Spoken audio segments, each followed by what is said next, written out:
Apocalypse of America. I am Dr. Angel de Jesus from Midland, Michigan. And on that day, I share with you about the Constitution of the United States.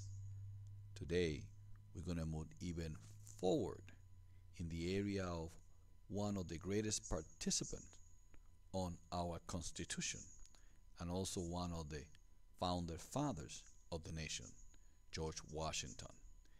And I came through this lecture and I would like to share it with you. It is very, very powerful. And I hope that at the end of it, you also will lift your hands and say, "Thank you, Lord," for George Washington. And from Mr. Ryan, as he shows through his own studies the story of George Washington. Now I leave you with that. Hi everybody, thanks for coming. I'm here to introduce Ryan, who most of you already know right now, right? I'm going to keep this very brief because we are both very cognizant of the fact that beginning at 8:50 this evening, Michigan will be destroying Syracuse. So I want to tell you just a little bit about Ryan, okay? You already know that we're obviously father and son, that we're both Masons. So we're not just father and son, but we're also brothers in Freemasonry, which is pretty cool. Unfortunately, my father was unable to make the trip from Wisconsin, or he would be here and we would have a three. So, you know, when I think about Ryan and his qualifications to develop and deliver tonight's presentation, three words come to mind for me, and they are passion, service, and patriotism. And by passion, I mean a passion for history. I mean, he just eats up history and always has. It probably started when he played the role of George Washington in his third grade play. Actually, Ryan taught a number of history lessons in high school while he was attending high school, largely thanks to his history teacher at Swan Valley High School, Mr. Craig Monahan, who is here with us this evening as well. Craig, thank you. Ryan went on to major in history at SVSU. And his love for history didn't stop there. If you go to his house now, you see all kinds of history books around, all of which have been read multiple times. I mean, he just really loves history, in particular the history of our nation. The second word is service. You know, Ryan believes in service as well. When he was in high school and college, he was a big brother in the Big Brothers Big Sisters program here in Saginaw. He went on to become a police officer after graduating from SVSU. Their motto, of course, is to protect and to serve, right? He is now just taking a new job, and she'll be starting in about 6 or 7 days, moving from Wisconsin back to Michigan over to the Allegan County area as an investigator with Child Protective Services. So, you know, it's just, he believes in service. The third word is patriotism. Ryan has always been very patriotic. He after his freshman year of college, he enlisted in the United States Marine Corps Reserve, served 6 years with the Marines, one tour of duty in Fallujah, Iraq, and has since been honorably discharged. So, ladies and gentlemen, if you would please, my son, Ryan Haggins.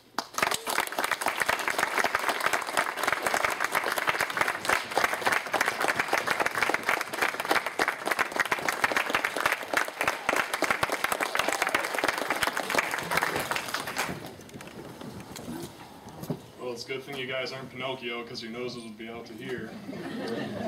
I'd like to thank you all for being here tonight. This idea originated a long time ago with Jim Fitzpatrick. I don't have a life, so I call people and talk about George Washington. And one of the times that he and I were talking on the phone, he said, you know, it'd be a good idea if you did a speech on this. Okay, we'll do it at Lodge. Okay, sounds good. Well, come time B, you know, we got the idea down for the Lodge, and we decided, well, it's kind of like preaching to the choir, you know, about George Washington. So let's open it to the public, see how many people we can get. And that's why you're all here tonight, and I thank you very much. Andrew, come up here.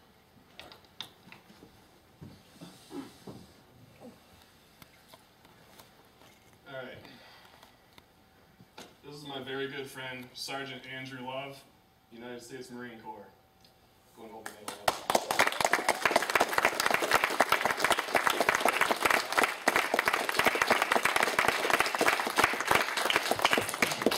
We deployed together to Fallujah in September of 2006. A little over 2 weeks after we got in country, Andrew was the victim of a catastrophic IED attack. Every bone on the right side of his body was broken, his spleen was lacerated, and he had internal bleeding in his brain. He was in a coma for almost a month. The doctors said, if he ever comes out of it, he probably won't walk or talk again. Prove him wrong, buddy. Very proud of you. Now, he's got a Purple Heart, obviously, with him. And on the Purple Heart, as you can see, is George Washington's face.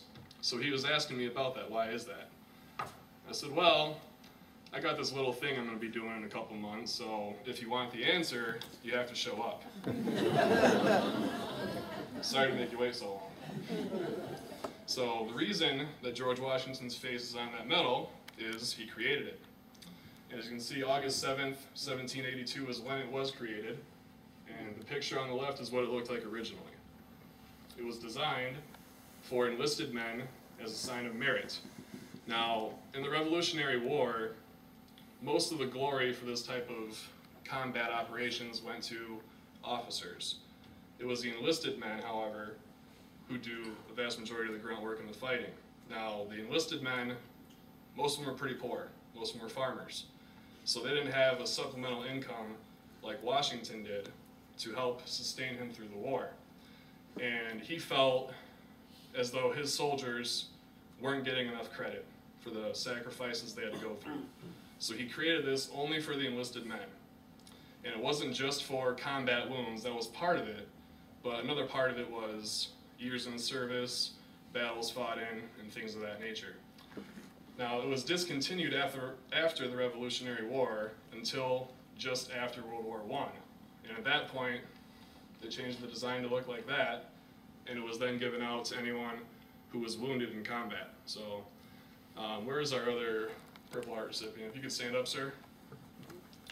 And please give both of them a round of applause.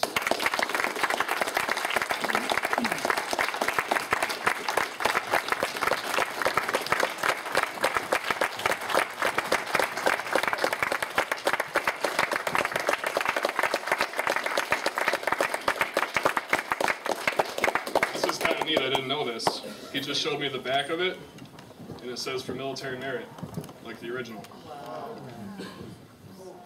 Hey, you're teaching me stuff in my own speech. Thanks. All right. Moving on. Was George Washington replaceable? You guys probably know what I think. I'm the one giving the speech. My goal at the end of this is to not just say he was irreplaceable, but to show you why.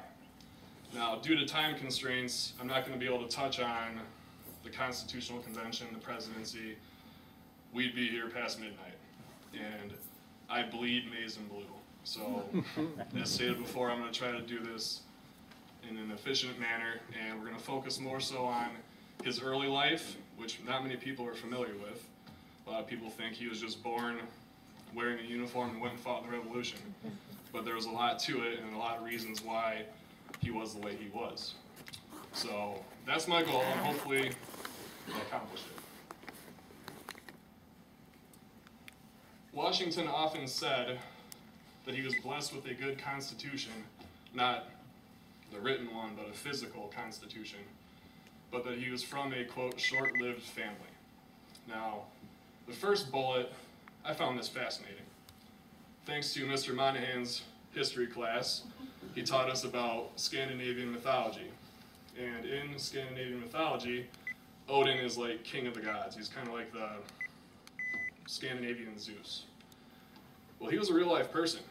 I didn't know that.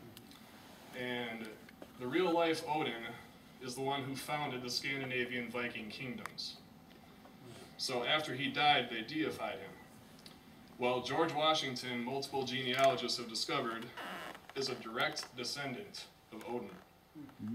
So he had command blood coursing through his veins.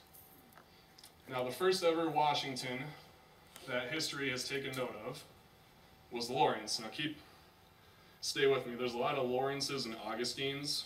I'll try to make it not confusing.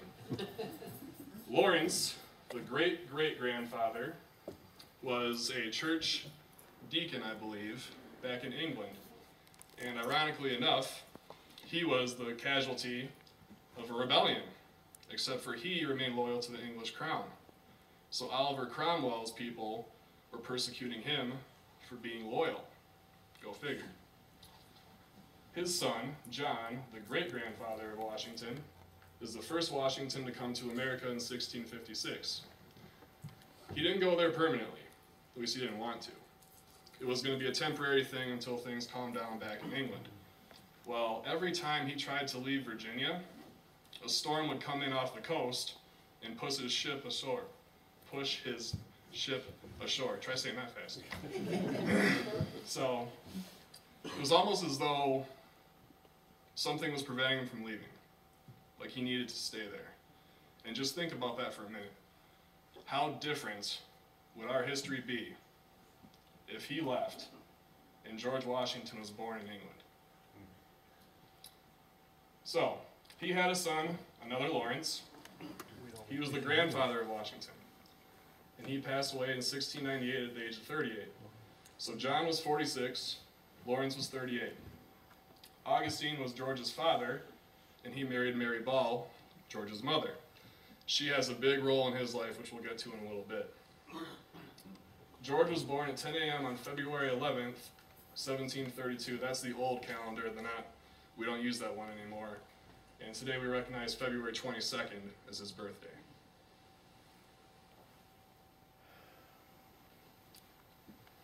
Augustine, his father, passed in 1743 at the age of 49.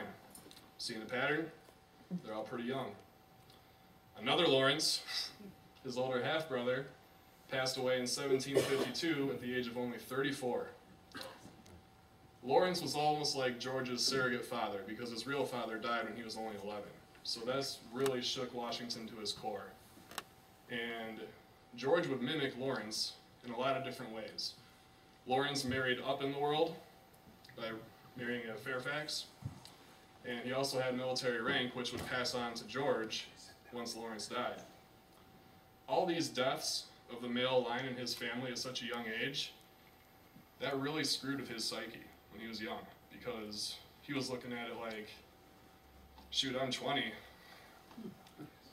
I might have 15 years left. I gotta get stuff accomplished. I have to make myself the best man and make the most impact while I can. He was very ambitious as a young man. All right, his early life. He was born into a very aristocratic society. And in that society in colonial Virginia, you were in your little social hierarchy, and you really couldn't go outside of it unless you married. Now, Washington may have planned to marry a rich widow at a young age, I don't know, but he wanted to develop his character so that if he were to find himself in a higher echelon of society one day, he'd fit in. Therefore, he read, memorized, and wrote down word for word a book called The Rules of Civility. Now, that's a book that was published in the 16th century, I believe, by French Jesuits. And some of the rules are kind of crazy, like, don't be so close to someone that you accidentally spit on them when you talk. Or if someone says something provocative, don't raise one eyebrow higher than the other. But there's one rule that he really took to heart, and I think he lived by, and that was, when in company, make sure all of your actions are done in a manner which conveys respect to your company.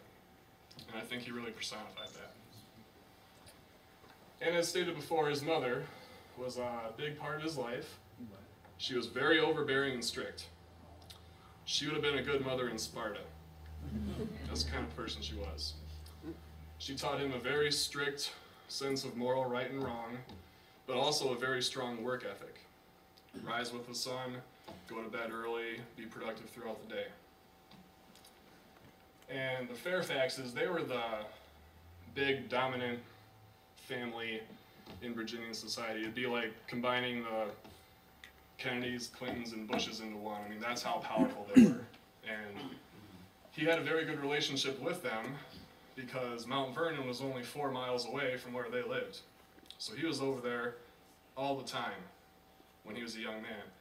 And since he didn't have a father, they kind of, in a way, almost adopted him and looked out for him. Through them, he became the youngest surveyor in Virginian history at only 16 years old. Now, surveying back in this time, there were no roads, there were no trails, it was untamed wilderness. So he had to go out and conquer the landscape using himself and his intellect. He got to be very good at mental math, and it's kind of surprising because he was kind of like an upper middle class type social echelon. He never got fazed by harsh conditions, whether it was falling into an icy river, sleeping under the stars, being attacked by lice on a straw bed. Nothing fazed him. He just kind of let it roll off his shoulder and he kept going. He almost seemed to relish it. It was like a challenge for him to overcome it. And once again, his older brother Lawrence, we know he died young. He died of tuberculosis, I believe it was. And before that happened, though, he took a trip to Barbados. Don't ask me where it's at because I'm not sure, but I know it's outside of the United States because it's the one and only time Washington left America. And the thought was Lawrence will go there and the different climate will make him feel better. Well, it didn't work that way. But it's good he went on that trip because while there, George got smallpox. And smallpox back in the 1700s was a surefire way to die of disease in war. So he was already immune to it by the time the French and Indian War happened and the American Revolution. So thank you, Lawrence, for taking him there. And in 1752, he joined Freemasonry. Now, I've seen shows. I was talking to, where's George Livingston? There you are. I was talking to you earlier about this, actually. Some TV shows, I swear. But they try to say that Freemasonry wasn't a big part of his life, but really it was. And I'll be occasionally taking excerpts out of this book. It's by Ron Chernow, Washington a Life. If you want to know anything and everything about him, I recommend you get it. But Washington said, quote, "So far as I am acquainted with the principles and doctrines of Freemasonry, I conceive it to be founded in benevolence and to be exercised only for the good of mankind." He went on to state that the purpose of Freemasonry was to enlarge the social sphere of happiness and to promote the happiness of the human race. So it was obviously very important to him. He probably couldn't be as active in it as he would have liked because dude was busy. Had stuff to do, you know? Someone had to lead the army, so he would have enjoyed doing much more, but other pressing matters. All right, so up to this point, George is just upper middle class kid without a father who happens to be friends with a powerful family. Well, his brother passes, and with that, George inherited his rank. So instantaneously, without ever knowing anything about military matters, he becomes a major. That's quite a promotion. So, in that background, back in this time, Britain and France are fighting each other all the time. And it's about to come to North America. Colonial empires in the Ohio Territory. Who would want to fight over Ohio? But anyways, territorial clashes in Ohio are soon about to get bloody. And an envoy was called to send a letter to the French which diplomatically said, "Hey, get out of here." Well, Washington jumped at it, because remember, he's 21 at this point. Might only have 10 more years. I gotta do something. So he jumps at it, and part of the reason he gets it, because they probably looked at him and go, "You're just a kid." Well, he's a kid who's friends with the Fairfaxes, and he's also a physical prodigy. Now, I've seen estimates between 6 foot to 6'3". so we'll call him 6'2". He's about 6'2", 220 pounds, which meant at that time, he was like Shaquille O'Neal. I mean, he was huge. There's only one person I know of that he literally had to look up to, and that was Henry Knox. So, I mean, every time he went into a room, he was just a towering command presence in that room. So, that can't hurt. October 31st, 1753, he begins his mission, and he enlisted a trusted Mason to serve as his interpreter. Because think about it, if you have a language you don't speak, you want to make sure the interpreter you can trust, because he could be telling you anything, right? So what does he do? He gets a Mason, because Masons trust each other.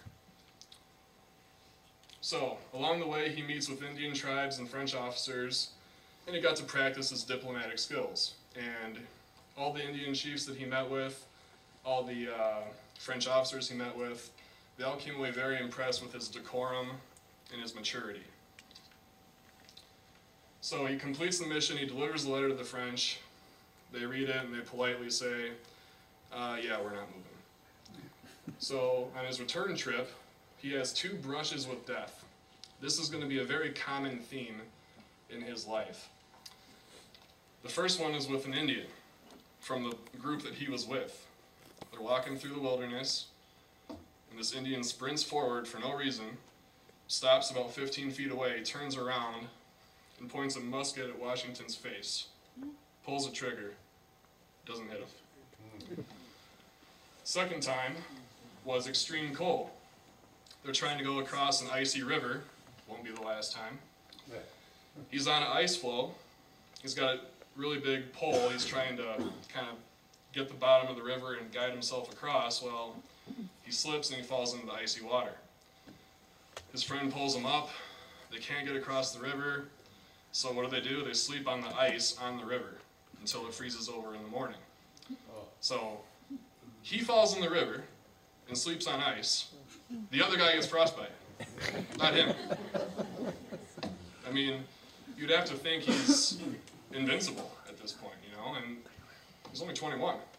So we'll see more of that though. All right, that's a picture of what he looked like during the French and Indian War. We'd be very clear about this. He did not wear a wig. Okay, if any of you thought that, not true. He powdered his hair when he was older, that's why it looked white. He had reddish brown hair, he had very pale blue eyes. There's a bigger picture of that coming up, I think. You'll be able to see a little better. But the first thing that happened that made him have not flowery thoughts of the British Empire was the issue between colonial officers and royal commissions. So Washington now got promoted, he's lieutenant colonel with 1 year of experience under his belt.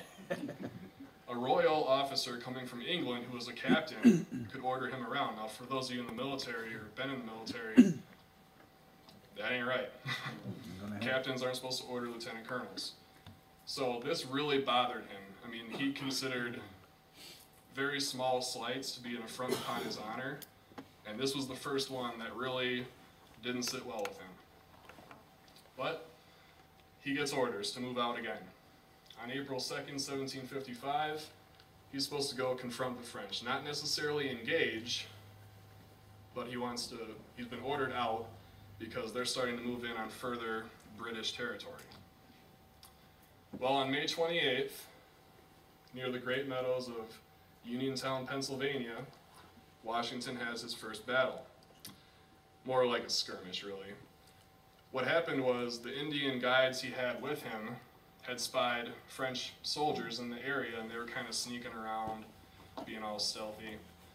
And Washington took this as, they must have bad intentions if they're trying to be sneaky. I'm going to get them before they get me.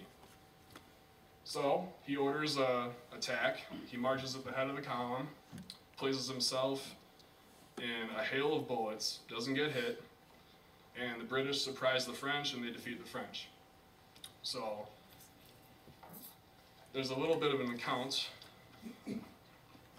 After the fact, Washington writes a letter to his little brother, quote, "I can with truth assure you, I heard bullets whistle, and believe me, there was something charming in the sound." I've had people shoot at me. It's not charming. Not one bit. But he was cool with it. Now, is some of that a little bit of youthful bravado? Yeah, maybe, but regardless, there's never been anything I've come across that ever showed an ounce of fear in his actions in combat, ever. Unfortunately, after the skirmish was over, it devolved into a massacre. The Indians pounced on the French soldiers, started scalping them alive. Washington froze. He didn't really know how to handle it, what to do. One of those people that were killed was a French nobleman. And from an account that I read, it's kind of gruesome, but he was scalped, his skull was cracked open, and the Indians washed their hands and his brains. So, anytime a nobleman gets murdered in this world, that's a big deal. And the really bad part is that nobleman's brother is in the area. So you know he's out for revenge. That's the bigger picture of what he looked like. So, the royal commander that Washington had to answer to died. I think like he fell off his horse and died. Like, seriously. Washington gets shot at and wins. So, Washington then assumes total command. And he begins building Fort Necessity, aptly named. But his youth and inexperience show through here.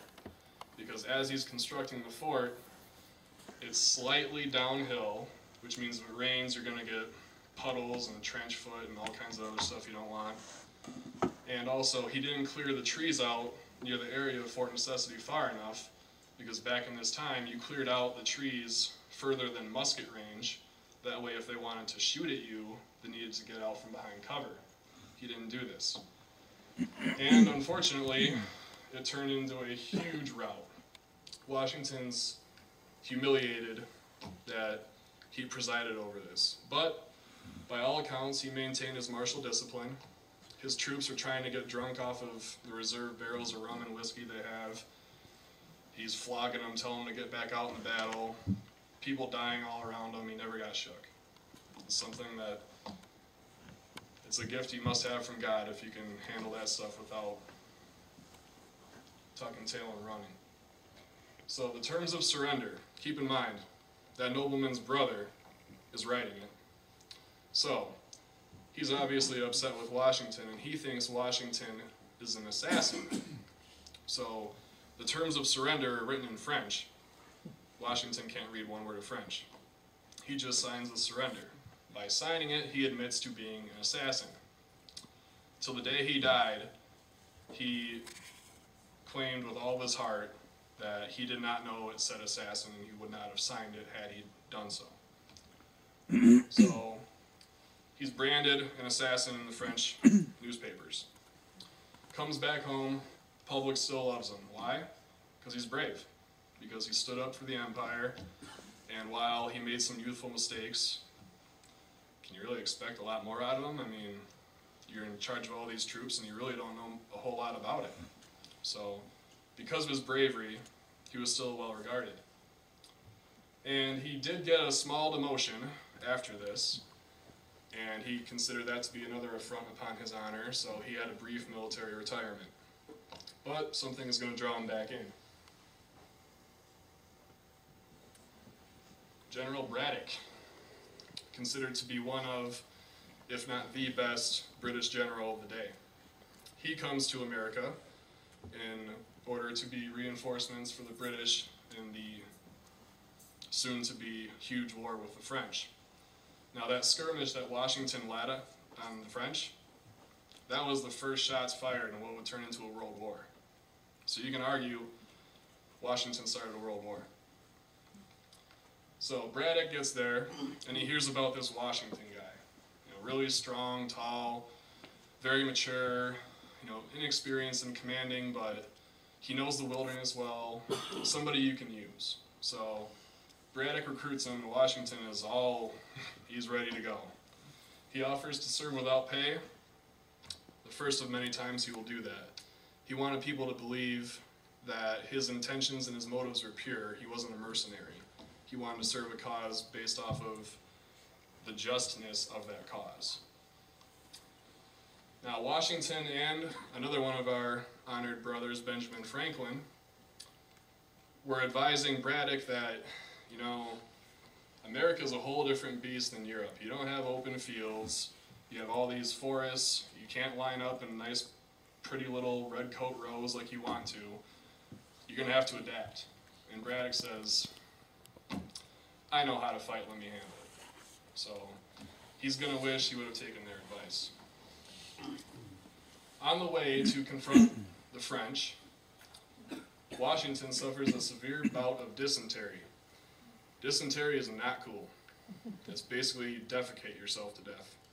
Luckily, Washington didn't die from it, but he was severely weakened. He actually had to be laid down in a wagon while the army was moving, and bled by doctors. What I mean by that is, it was a common medical practice in the day that if you were sick, there was good blood and bad blood in you.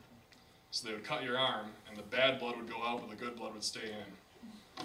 It was a common practice of the day. So what really happens, his arm gets bled, and he gets weaker, and weaker, and weaker, and weaker. So on top of having dysentery, which I'm sure isn't fun, he's getting bled by the doctors, and he's weakened even more. I mean, he could barely hold up a pen to write a note to his brother. He was so weak.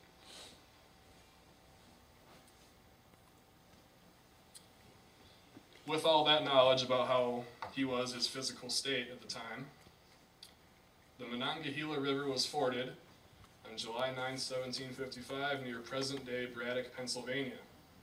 An ambush ensues. As you can kind of see from the picture, the chaos of what it must have been like. That is Washington right there, kneeling next to the mortally wounded Braddock. Smoke everywhere from the musket fire, trees, dense foliage, Indians and French soldiers jumping around, hiding behind bushes and trees and shrubs. They're there one second, they're gone the next. The British had no idea what to do. And unfortunately, like stated earlier, Braddock wouldn't listen. So the ambush begins and Washington steps forward, despite his weakened condition. For the next 12 hours, he fights non-stop. 2 horses are shot out from underneath him. 4 bullet holes are found in his clothing. He doesn't get touched. Not by one bullet. After that's over, he gets an order from the still barely lingering on General Braddock to ride 40 miles overnight and get reinforcements, and then come back. So Washington had to put pillows on his horse because he was so sore from what he had going on. But he did it. Somehow, some way, he got it done. The British outnumbered the French 2 to 1, 3 to 1, something like that. I mean, they were overwhelming force. 1,000 British soldiers died, 23 Frenchmen died. That's how lopsided it was.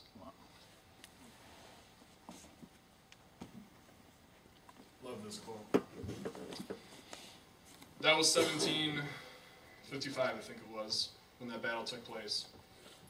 Fast forward to 1770, 5 years before the Revolution starts, 5 whole years.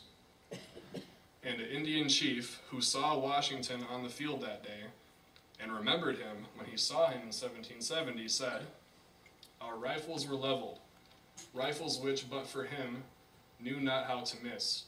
'Twas all in vain. A power far mightier than we shielded him from harm. He cannot die in battle. Listen, the Great Spirit protects that man and guides his destinies. He will become chief of nations, and a people yet unborn will hail him as the founder of a mighty empire." I think that chief was onto something. So lessons learned from all this. A lot of bad stuff, right? The skirmish goes south, he's labeled an assassin, Fort Necessity debacle, the massacre at the Monongahela. But Washington prided himself in learning from his mistakes. So what did he learn? European tactics, Indian tactics. Sometimes you have to adapt, right? Coolness under fire. Everyone's heard of Stonewall Jackson. Well, Stonewall Jackson was doing his best impersonation of George Washington. I mean, plain and simple, it comes down to that. He learned leadership by example. If there's one thing you take away from this, lead by example. And whatever it is you do in your life, lead by example. Now, what do I mean by that? One of his friends who fought with him during the Battle of Monongahela said after the fact, "I expected every moment to see him fall. His duty and station exposed him to every danger. Nothing but the superintending care of Providence could have saved him from the fate of all around him." By him doing that, he inspired others to fight. Just by doing that. He believed that courage or cowardice began at the top of an army. If the leader is courageous, the troops will be courageous. If the leader is a coward and a fool, the troops are going to be cowardly. Most importantly, British are not invincible.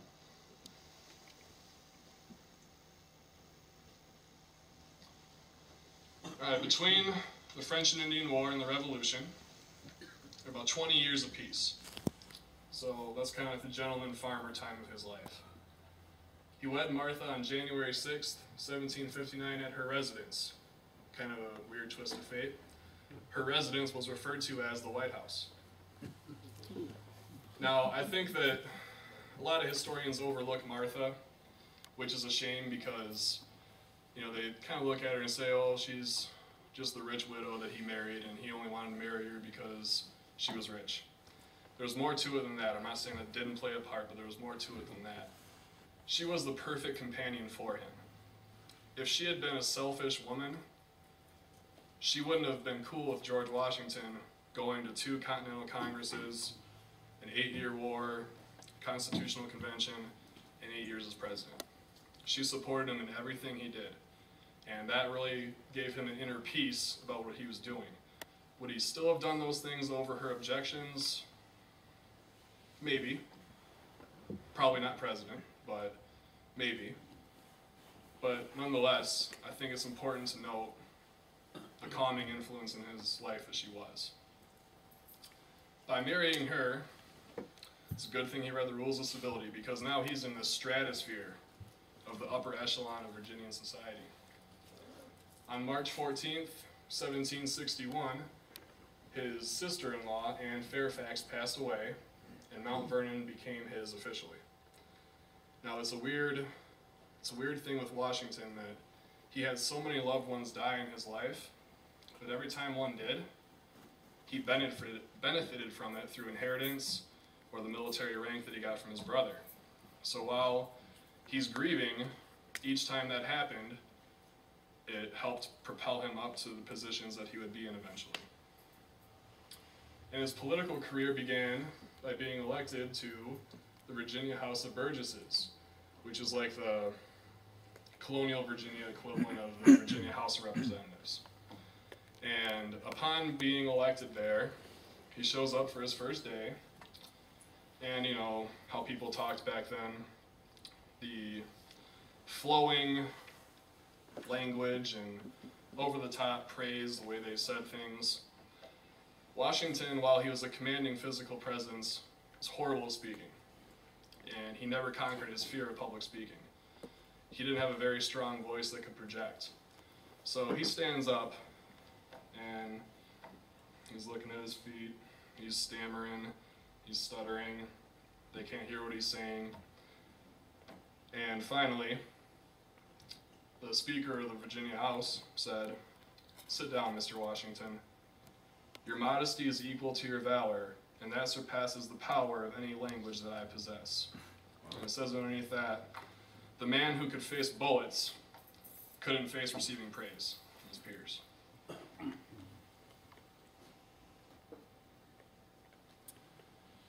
And I think it would be inappropriate of me to completely not touch this topic, because no man's perfect, and despite his imperfections, I think Washington grew in this area over time.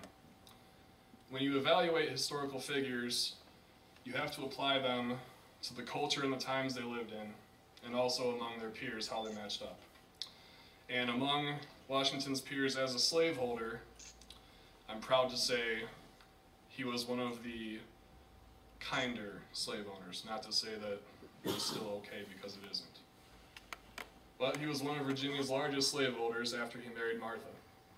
He farmed tobacco, which was a very labor-intensive thing, which fueled his need for slaves. He treated them very humanely when compared to his contemporaries. He stopped buying slaves in 1772, so 3 years before the war started. And by the time the war started, he owned 135.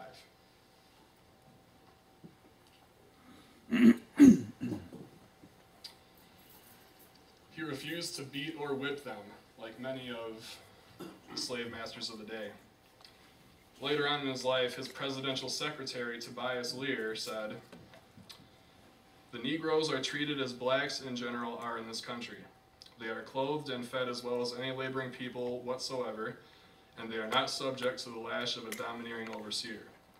But they are still slaves." So as good as he treated them, gotta keep in mind, it's still slavery and still not okay. He did work alongside some of his slaves in the fields. He was a man of action. He wasn't the kind of leader that said, you do this, you do this, you do this. It was, help me do this, or do this with me. In lieu of harsh punishment, he did sell some slaves to the Caribbean. That wasn't a benevolent gesture. If you were a slave in the Caribbean, you were expecting a very hard life. So while Washington didn't want to mete out the harsh punishment himself, he would do this instead. And Washington's manservant, Billy Lee, another person who we owe a lot to, was Washington's personal slave and was with Washington every step of the way through the war, especially the horrible beginning couple of years.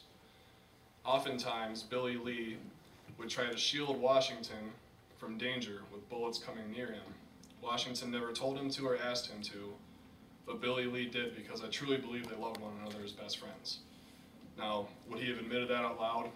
No, but if you were to inject him with truth serum, I think he would tell you that he truly did love Billy Lee. So, Billy Lee and all the other slaves of Mount Vernon also deserve a debt of our gratitude, because Washington was a rich man because of them. And if he wasn't a rich man, he wouldn't have had the wealth and prestige to take the positions that he would later take on. So their service wasn't just for his plantation, it was to free him up to do what he needed to do for all of us. So something to keep in mind. All right, your eyes probably went to this first. Those are his teeth. I've seen them in person. They're torture devices. I don't know how he did it. He was very self-critical and self-conscious. He was self-conscious because he had a deficient education. He wasn't classically educated like Thomas Jefferson, John Adams, like so many of his peers were. He basically learned things himself and through his mother. He had a fear of failure which drove him to be a perfectionist. And his teeth. Now, Washington was already kind of a reserved personality. He didn't like to backslap and, talk with people he didn't know that well. He was very closed off. Even more so because of his teeth. Every now and then, they would pop out of place. So Washington didn't talk much. And when he did talk, the springs would rub against his gums, and they'd bleed. So talking literally caused him pain. So he'd take an already quiet personality and put those things in his mouth. So he hardly ever spoke. But when he did, he chose his words wisely, because he sure wasn't going to cause his mouth to hurt to say something foolish.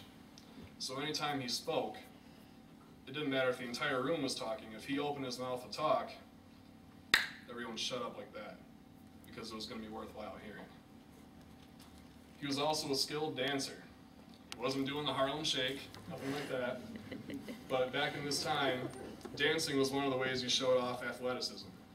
And he did take lessons as a young child, but he was also naturally athletic. He was just built physically strong. Almost all the male Washingtons in his line were built the same way. Thomas Jefferson said he was the greatest horseman of his age, and Billy Lee might have been the second greatest horseman of the age. Part of the reason he was such a good horseman was he had wide flaring hips, and he had very, very muscular built-up thighs, designed for riding horseback, but also his posture. You never saw him like this, hunched over. He always stood, sat, or sat on a horse perfectly erect, because he wore a corset when he was a kid. And he also loved plays. He kind of viewed life as a giant play, and he was just an actor on the stage. And I bet if you would have talked to him candidly when he was younger, he would have said, I feel like on the stage of life I have an important role to play, an important part to act out. He might not have said so publicly, but I think in reading his words and all these other books, I think he had some kind of internal fire to do something good.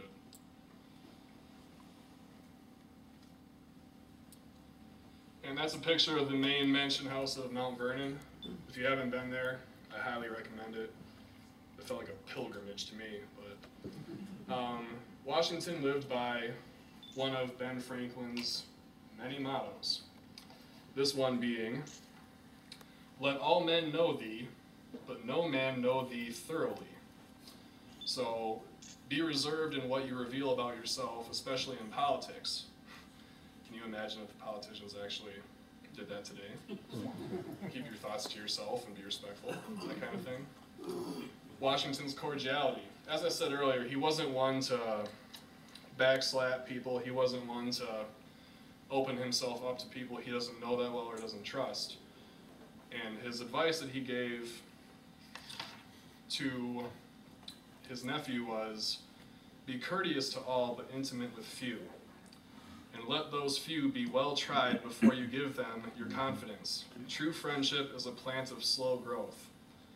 And because Washington never invited people readily into his confidence, it was almost irresistible when he did.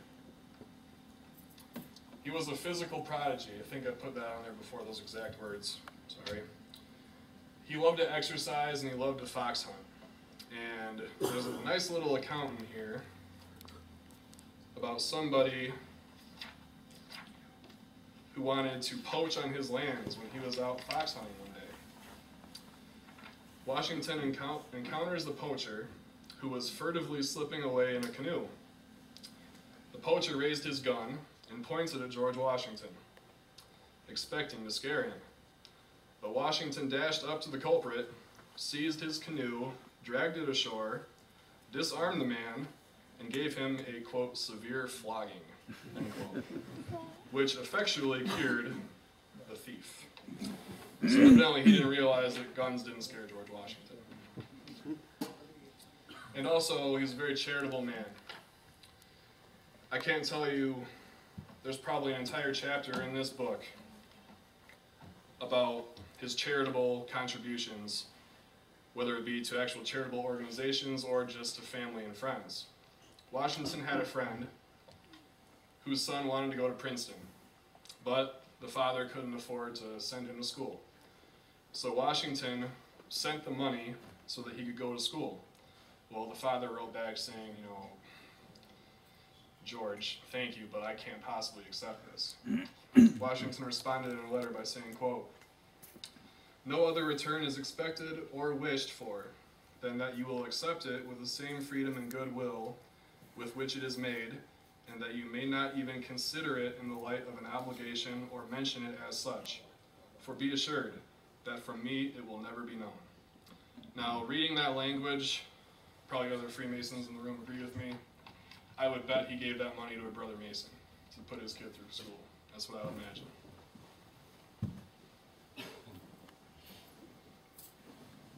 And that's his study in Mount Vernon. Have his breakfast, and he'd go in there and read the Bible a little bit each morning, jot a note or two down in his diary, and be out surveying the farms the rest of the day. He also conducted a lot of business with the empire from that very room. So what he would do is he would farm his crops, and he would send them to England. And then, in return, he would get money back. Well, he believed that the English were shortchanging him on the prices, so another affront to his honor. Then the Intolerable Acts happened after the Stamp Act was repealed. The Intolerable Acts had a lot of things in it, but the one that really struck a chord with Washington was it closed down the port of Boston for commerce or business. He viewed this as utter tyranny. And if there's one thing that was kind of like, okay, this is the last straw, that was probably it. Now, I'm not saying he wanted to go to war, because at this point he didn't. He wanted to reconcile with the mother country in some way, shape, or form, but something had to be done. So something was done, kind of. The First Continental Congress convened, and that's where you get your olive branch petition and all that kind of stuff. Ultimately, the king wouldn't even look at it, let alone read it. So in this Congress of conciliatory, he has a marginal role. He doesn't really do a whole lot. Keeps to himself, like he doesn't talk anyways, so he's just kind of present, and he gives his opinion from time to time, but no real quotable things from Washington in the First Continental Congress.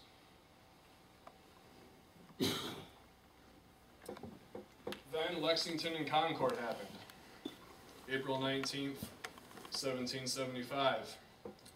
After that, the Second Continental Congress convened on May 10th. This Congress was ready for war. It's a very martial tone. And because of that, Washington assumes a significant role. He's named to 9 committees.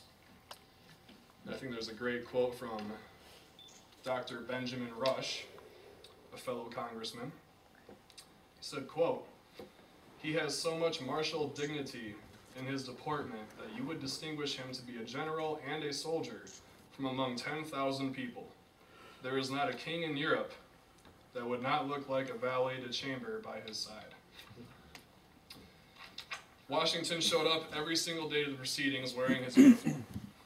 Now, I've seen some shows on the History Channel, and historians jump on this. Oh, he's ambitious. He just wants it all for himself. He's wearing his uniform every day. Anyone in here who's worn a uniform knows what it's about. It isn't about you. It's about those who can't wear it anymore, those who died wearing it. Washington wore his uniform, same in that picture, every single day as a show of unity and solidarity with the Massachusetts militia. And he was unanimously elected Commander-in-Chief of the Continental Army, and that was the first of what would be many unanimous victories for him. And to show Washington's humility, I want to read this passage. He was just told that he's been appointed. And he says, "Mr. President, though I am truly sensible of the high honor done me in this appointment, yet I feel great distress from a consciousness that my abilities and military experience may not be equal to the extensive and important trust. However, as the Congress desire it, I will enter upon the momentous duty and exert every power I possess in their service and for the support of the glorious cause.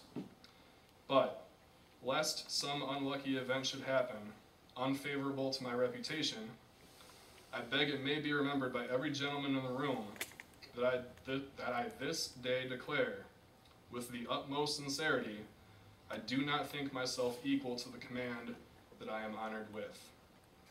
As to pay, sir, I beg leave to assure the Congress that as no pecuniary consideration could have tempted me to have accepted this arduous employment at the expense of my domestic ease and happiness, I do not wish to make any profit from it. I will keep an exact account of my expenses. Those I doubt not they will discharge, and that is all that I desire." So, I don't think he realized the war would last 8 years. And he certainly didn't realize it when he left Mount Vernon, because if he did, he might have looked at Mount Vernon for quite a while as he rode away. Because during the 8 years of war, he was would spend a grand total of 2 weeks at Mount Vernon. And that was only after the first 6 years on his way to a battle in Virginia. That was the only time he went back home.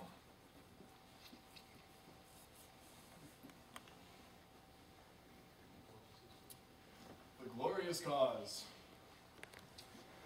He rides up to Boston, takes charge of the troops stationed outside of Cambridge. He didn't like what he saw. It wasn't really an army. It was a gaggle of militia.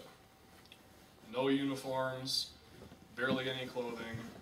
No one knows the proper military drills or manuals. No discipline.